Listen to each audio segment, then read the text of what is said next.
Hello everyone, and welcome to another look in the box. Yes, well, what do you get? Video. Had to do this one because I've completely. This will give you some idea of when I did this, because obviously the Magister Revell video should be out at some point in the future.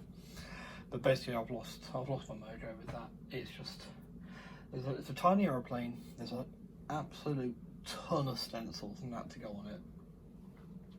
Absolute ton. It's obscene the amount of stencils on that thing. Yeah, I don't know. Now that it's on the aeroplane, I'm not digging the scheme as much. But hey, you know, it is what it is. Let's get on with life, as it were. So, this is something I've been looking at doing. I was going to do a Mark IV tank, and then basically I cleared my bookshelf off and I found a load of books, including this one. And other one was this one. So yes, started looking through them and noticed all the cool schemes there were. So I was like, oh yes, you know what? It would be kind of cool to do one. So I'm a little bit bored of doing FX kits. Done an awful lot of them the past year or so. Now, well, past half year or so really, since I really got going with building kit building in properly. I started with my Spitfire, I did the Nat, I did another Spit, did the Lancaster, the Magister, I've done the Mosquito. It's quite a lot of FX. The Titanic I did, yeah. So I wanted to do something different. I haven't built a Revell kit for a long time. I knew I had this on. I actually think I've got another couple of these because they came in a big set with like a P51 and something else. So I think I've got another couple of these. So I thought I'd drag this out. I'll do a Revell kit because I do have the Airfix one. Actually here, which is a backup. There's the Airfix one, which, wow, love to see it for that price again. So yes, I thought I would build this Revell one. So as you can see, it's a standard Revell box, i.e. squashed. 32 centimeters in length and 44 centimeter wingspan, so quite a large aircraft. Now, one of the cool things for this build is I've had Lancasters, I've had a 48 scale B-17F, I've never had a Lancaster and a B-17 in the same scale at the same time. You know, the two most famous bombers for each country. So yes, for America and Britain. So yeah, you know, really cool. Now, one small problem with this was brand new opened. I opened and sealed this last night. So nicely cut. There's no transfers. This one's shipped without any transfers in it. So yeah, I've actually already I've read some reviews on the kit.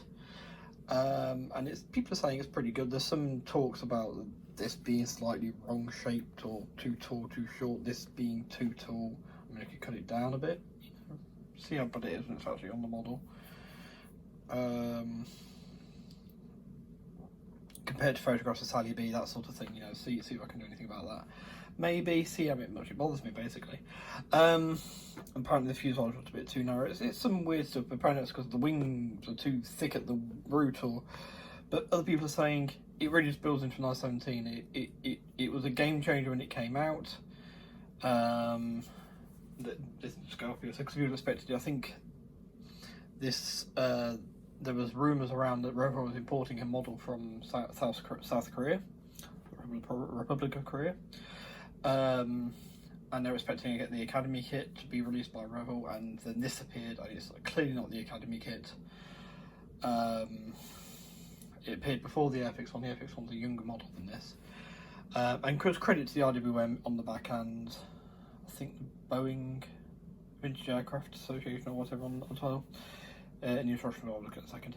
But yeah, so yeah, it's quite a game changer. Nice brand new B-17 kit, and what I sort of reading several reviews, which I always recommend doing if you're going to review a kit, don't just do one, try and get as many as possible, because someone might really enjoy it and love it, and then tell you it's the best kit in the world ever because they had a particularly nice time doing it. And someone might tell you it's the worst thing ever invented, and you know, they felt like it was kicking them in the guts the whole time because they had a really bad experience with it. But it might be, one might be someone who's incredibly proficient, or they love the subject that much they can look past all the flaws, and the other one might have made some mistakes maybe when building it. So you sort of read both and sort of try and find the middle ground on that one, which is what I try and do. So yes, I'm just going to build it. So I'm trusting in that, and I'm going to have a nice time doing this. I have gone ahead and I've ordered new aircraft markings and stencils for this. I know, literally just said. The Fugas ones are doing me out, but the stencils is going to be bigger, let's face it. Like these big black lines on the wings, you know, the walk here, don't walk here bits, they're going to be bigger. Everything's going to be bigger. Some of it's going to be about the same size, but some of it's going to be a lot bigger. Like this is going to be enough to put on, you know. So those are the Kits World ones on their way. I won't bother doing a video when they arrive, like the Lucky Constellation one that uploaded a few weeks back now.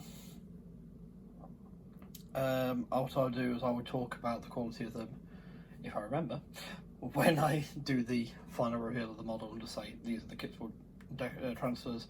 They went on really nicely, or they went on awfully. They were crap. I don't know what am I going to do.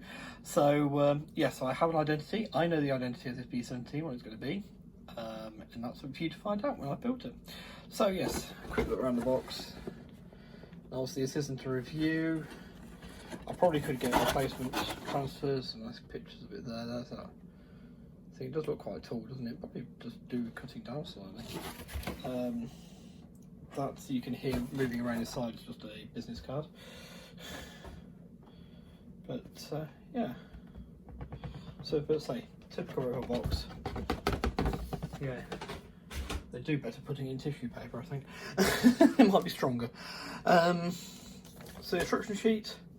There we are. So design Braz, IFO Dragon.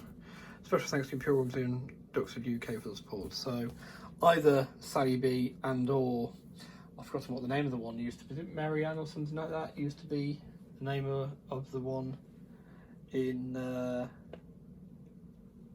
the American Air Museum, but I think it's now unnamed. So either one of those two or both of them have gone into this. Get a bit of history about the aircraft, its technical data for those who like playing top trumps. 2010 Revell. There, so yeah. Usual do's and don'ts, don't poke it in your eye, that sort of thing. There's all your paints. So this one I'm very careful not to do a review because, like I said earlier on, you know, it all comes down to your personal experience with the model. So this is just, I'm just trying to show you what you get, so you know you're aware of all the different parts, even the bits you're not using for the G model. You might notice a bit, oh, hang on a minute, if I combine that, get one of those, combine it with the Academy, the F model, or you know, whatever, I can make a E model, I can make the prototype that had all the extra turrets on it, you know, those ones there. So yeah, you know, you can sort of push it a bit further. Not saying anything like that. And there's your parts tree. Start with the interior, got your bombs. Oh look, you get bombs with this one. Looks at the back Lancaster B2, which I should install it in the stash now. Yeah, probably will bomb it up. Nice bit of detail in there. I mean, you're potentially going to see, so you do the bomb doors open, like I suggest you can, you potentially are going to be able to see up into this, so, you know. And it's structural as well, it's structural to the wing spar, so I do love the fact we're getting wing spars in your kits now. So over here, there's a lid to go on it, so I guess that's structural again. Looking at it, and that fits as a nice neat unit into the fuselage side. Quite a detailed cockpit. How detailed does it need to be really, but some nice coats of interior green should see to that really from what you're going to see inside. B-17 hasn't got enormous windows in the cockpit area. It's not certainly not as big as the Lancaster's overall top glazing piece. I know the Kits World set does have some instrument transfers. 2 months again, like I do because otherwise I just said on 2 months when I try to push them and put them in and out. Depends when they turn up. If they turn up in time, I'll use those as well, otherwise there'll be spares for another occasion. Because you're not going to see it, really, are you? So yeah, putting the flight deck in, trim turret goes into the bottom of the, I don't know what you call this, flight deck, that's the sort of the nose itself, I suppose. Yes, building the interior of the nose. Seats to go in there. Now you might actually see these because there's quite a big window at the front. So there's a small one here, there's quite a big one at the front. No glue in there, so you keep the turret moving if you want it to. I think I will try and get all the turrets moving because it helps you pose it up after you've built it. You might look at it for a few weeks and go, no, that would look better turned this way or like that. Just make it look slightly different. Northern bomb sight, nice to see that's included. I do love the fact that you're just using tweezers straight away for some of these items. Now, you see these, I don't think I'm going to bother with. As such, there is a window, but I don't know. I have to see, look on the model, see how big those windows are. Same with these two seats here. These two jump seats, not sure about that.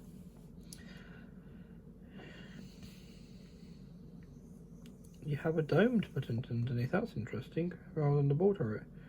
But then you've got the ball turret here.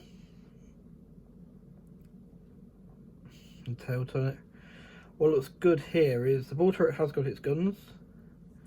But you notice the chin turret and the rear turret here, you haven't actually, rear gun position, you haven't actually put the guns in.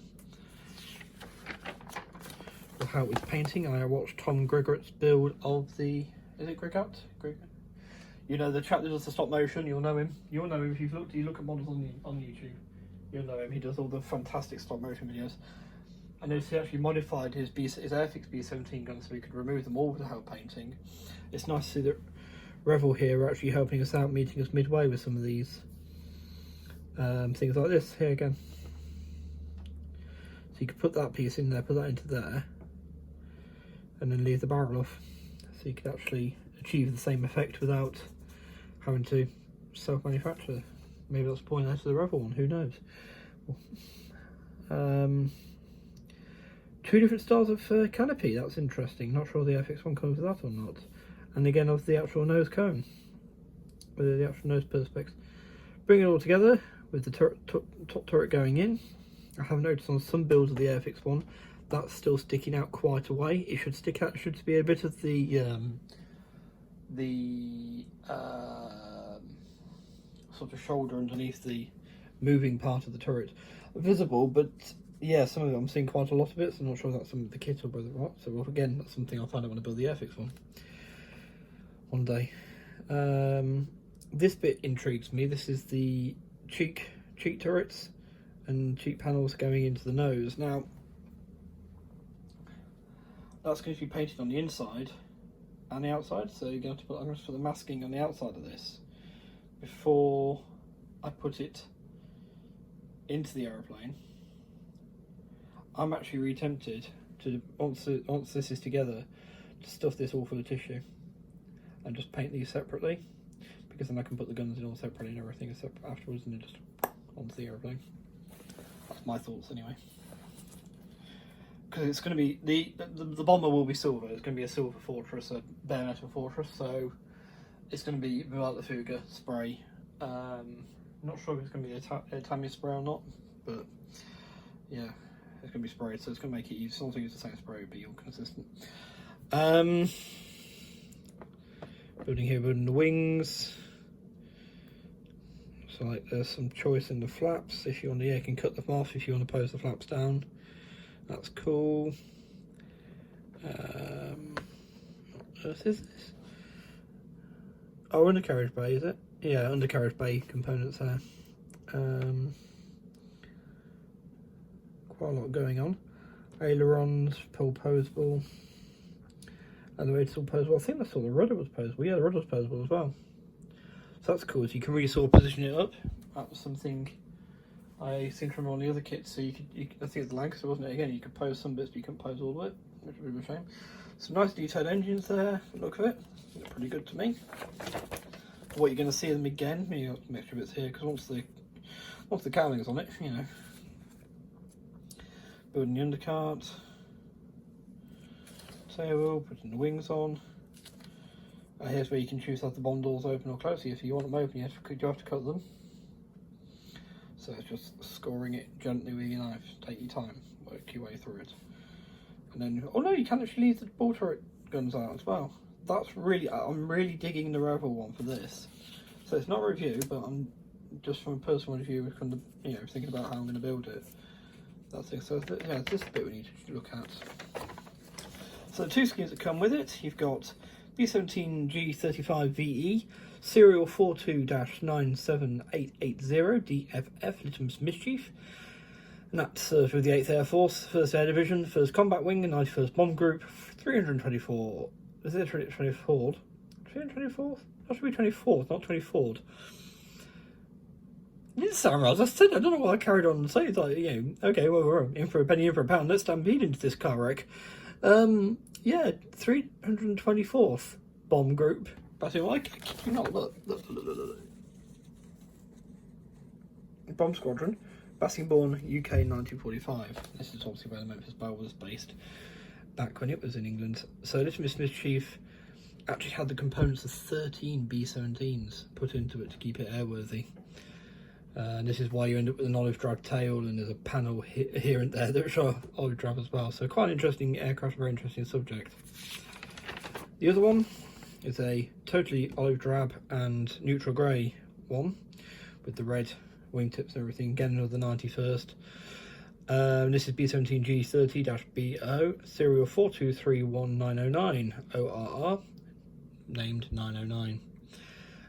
So to the 8th Air Force, 1st Air Division, 1st Combat Wing, 91st Bomb Group, 323rd Bomb Squadron, Bassingbourn, UK, April 45, so both 45. And obviously 909 was the B-17. I don't know if it was actually this one, or I'm just painted as this one. It was also the one operated by the Collins Foundation that sadly crashed a few years ago. Yeah, so those are the two you get if you get your transfer sheets in the box. And there's some interior transfers. I'm not going to bother with any of those. What's the point of this at all? So I'll be fair. See, I'm not just getting it air fixed. So the sprues. Now I'm going to open these up because I'm actually itching. I'm going to start building this as a bit of a break from the Fouga. So I can get it so far, and I can go back to the Fouga. Do a bit, you know, alternating. So let's just get these out. Bags to one side. Cool. You can see it's moulded in silver plastic. Nice and not everything is all in the same bag together.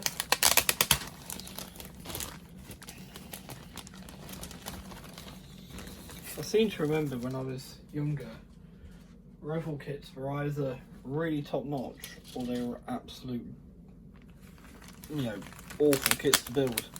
Absolutely awful kits to build. I can do English. I told you anything. I told you for the 324th time that I can do English.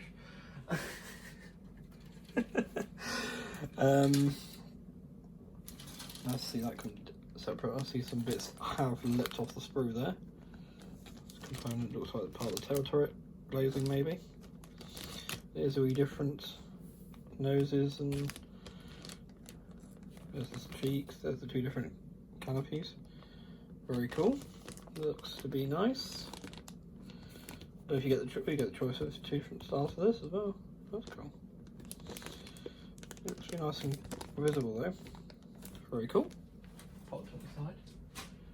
Okay, so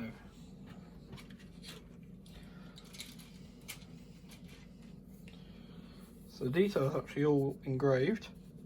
You know, engraved panel lines.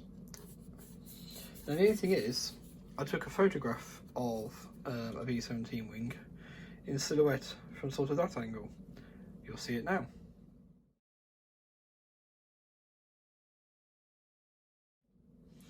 So you see that there? Yes, that's the view across here. So you notice actually, for once, we're missing rivets. There's none to count at all here, but you know, you actually want some raised detail, and that's kind of weird, isn't it? Unusual. Right, yes. So I've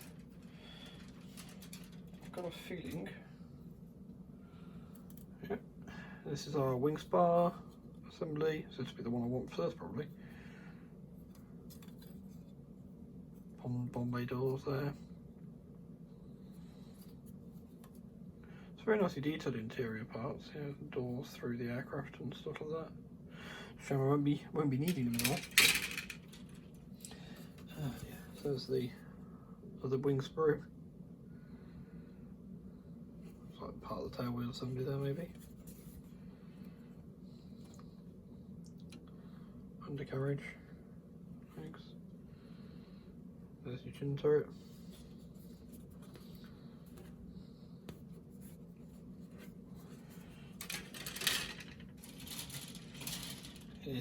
Here's some bombs. It's like 2 500-pounders, maybe 2,000-pounders. Propellers. You got some seats there. Sort of details. Does look very nice. I can't see. There is flash. But I can't see an enormous amount of flash.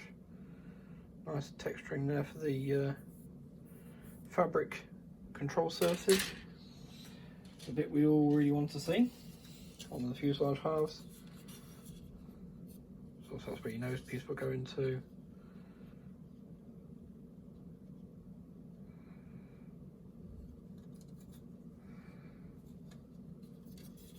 See, all B-17 shape to me. That's completely fine. Here's the other one. You got another set of bombs. You got machine guns here. So we like your cheek turret and so on. There's all the barrels.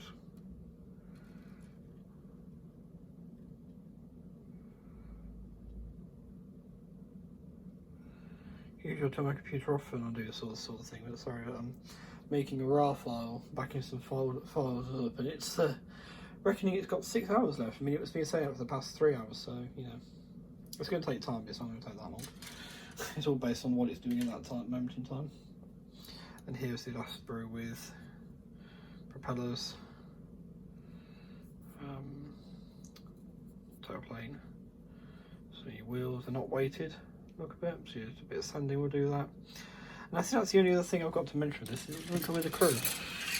You get bombs, but no crew, so you can have an aircraft flying around, absolute cruise. I haven't done any research, I will be honest, to see if you can get a crew set for it, but I don't know, I'm torn whether to try and do this on any flight or do it on the ground, to be honest. I think I might do it on the ground. But yeah, so thank you for watching. I hope that's helped you, make it your mind. So I will do a look in the box of the Airfix one. I'm not going to be building it, I'm going to really make a really good go of this one. I will do an in-box look at the Airfix one, actually before I start this, just to do that direct comparison, so we've got the balanced view. Also that'll be out next Monday.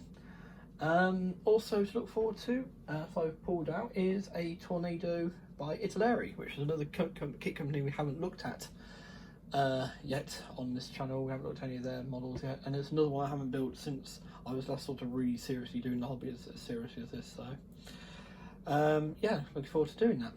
So till next time, take care, stay safe, be well, and I'll see you in another video, I hope. Bye.